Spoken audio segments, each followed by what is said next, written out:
Bismillahirrahmanirrahim. Assalamualaikum warahmatullahi wabarakatuh.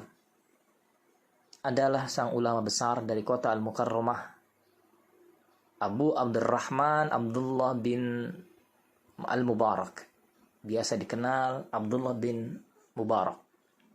Suatu ketika, setelah beliau selesai menjalani salah satu ritual haji, beliau beristirahat dan tertidur.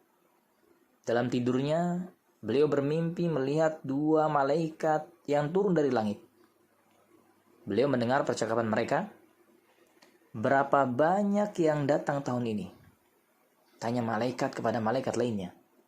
700.000 jamaah haji. Jawab sang malaikat lainnya.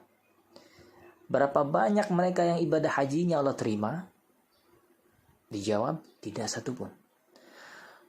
Allahu Akbar, percakapan ini membuat sang ulama Abdullah bin Mubarak gemetar. Beliau menangis dalam mimpinya.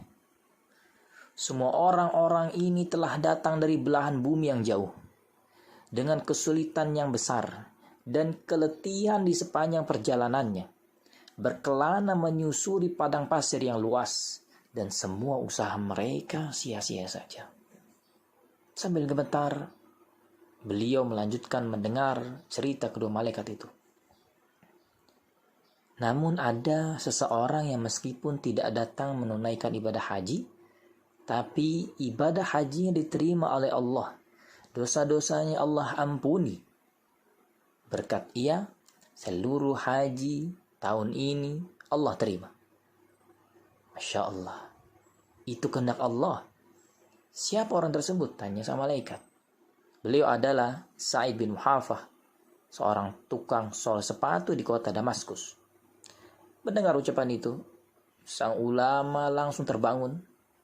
Sepulang haji, ia tidak langsung pulang ke rumah, tapi langsung menuju ke kota Damaskus. Sampai di sana, ia langsung mencari tukang sol sepatu yang disebut malaikat dalam mimpinya tersebut. Hampir semua tukang sol sepatu ia tanyai. Apa memang ada tukang sol sepatu yang namanya Sa'id bin Muhafah? Ada, di tepi kota. Jawab salah seorang sol sepatu sambil menunjukkan arahnya. Sesampai di sana, sang ulama pun menemukan tukang sol sepatu yang berpakaian lusuh. Benarkah Anda bernama Sa'id bin Muhafah? Tanya sang ulama. Betul, Tuan. Siapakah Tuan? Aku adalah Abdullah bin Mubarak. Sa'id pun terharu. Anda seorang ulama besar, seorang ulama yang masyhur, ada apa mendatangi saya? Sejenak sang ulama Abdullah bin Mubarak kebingungan dari mana ia memulai pertanyaannya. Akhirnya ia pun menceritakan perihal mimpinya. Saya ingin tahu, adakah sesuatu yang telah Anda perbuat sehingga Anda berhak mendapatkan pahala haji mabrur? Maaf Tuan, saya sendiri tidak mengetahuinya. Coba ceritakan bagaimana kehidupan Anda selama ini. Maka Sa'id pun bercerita.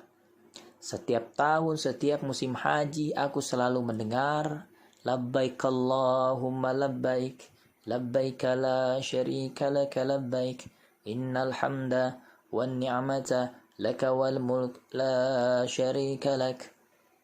Setiap kali aku mendengar itu, aku selalu menangis. Ya Allah, aku merindukan Mekah. Ya Allah, aku rindu melihat Ka'bah. Izinkan aku datang ya Allah. Izinkan aku datang ya Allah. Oleh karena itu, sejak puluhan tahun yang lalu setiap hari, saya menyisihkan uang dari hasil kerja saya. Sebagai tukang sol sepatu tentunya. Sedikit demi sedikit saya kumpulkan. Akhirnya pada tahun ini alhamdulillah saya memiliki uang 350 dirham. Cukup untuk saya berhaji. Saya sudah siap berhaji. Tapi Anda batal berangkat haji? Tanya Abdullah bin Mubarak sang ulama. Benar. Apa yang terjadi? Istri saya sedang hamil dan sering ngidam. Waktu saya hendak berangkat haji, ia sedang ngidam berat dan berkata, suamiku, engkau mencium bau masakan yang emat ini? Tolonglah engkau carikan siapa yang memasak sehingga baunya nikmat seperti ini. Minta istriku. Saya pun mencari sumber bau masakan itu. Ternyata berasal dari gubuk yang hampir runtuh, yang hampir roboh. Di situ ada seorang janda dan 6 anaknya. Saya bilang padanya bahwa istri saya ingin memakan masakan yang ia masak. Tolonglah, meskipun hanya sedikit. Janda itu terdiam sambil memandangi saya. Sehingga saya memulai perkataan saya. Dan akhirnya dengan perlahan ia mengatakan, tidak boleh tuan. Saya sampaikan lagi, dijual berapapun akan saya beli. Makanan itu tidak dijual tuan, katanya sambil berlinang air mata. Akhirnya saya tanya kenapa. Sambil menangis, ia pun berkata, daging ini halal bagi kami tapi haram untuk tuan. Dalam hati saya bertanya, bagaimana ada makanan yang halal untuk dia tapi haram untuk saya? Padahal kita sama-sama muslim. Karena itu saya mendesaknya. Kenapa? Tuan, sudah beberapa hari ini kami tidak makan. Di rumah tidak ada makanan. Hari ini kami melihat keledai mati, lalu kami ambil sebagian dagingnya untuk dimasak. Bagi kami, daging ini adalah halal. Karena andai kami tidak memakannya, kami akan mati kelaparan. Namun bagi tuan daging ini haram. Mendengar ucapan tersebut spontan saya menangis. Lalu saya pulang, saya ceritakan kejadian itu kepada istriku. Dia pun menangis. Kami akhirnya memasak makanan dan mendatangi rumah janda itu. Ini masakan untukmu.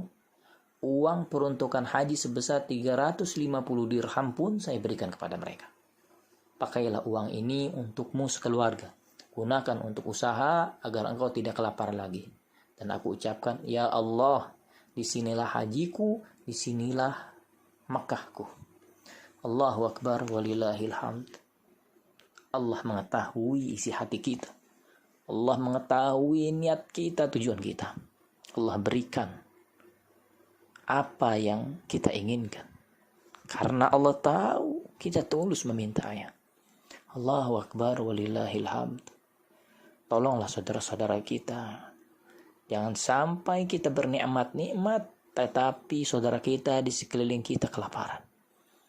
Jalaluddin Ar-Rumi pernah ditanya, musik apa yang diharamkan? Beliau menjawab, musik yang diharamkan adalah peraduan sendokmu di makan malam. Ketika engkau makan malam, akan tetapi tetanggamu justru sedang kelaparan. Allahu Akbar. Rasulullah pernah bersabda, tidak sempurna imannya yang mana ia tenang dalam malamnya dengan kenyangnya, tapi justru tetangganya kelaparan. Wallahu fi auni al-'abdi ma kana al-'abdu fi auni akhihi. Allah akan senantiasa menaungi hambanya dengan pertolongannya selagi hamba itu peduli dengan saudaranya. Allahu Akbar, wallahu a'lam. Assalamualaikum warahmatullahi wabarakatuh.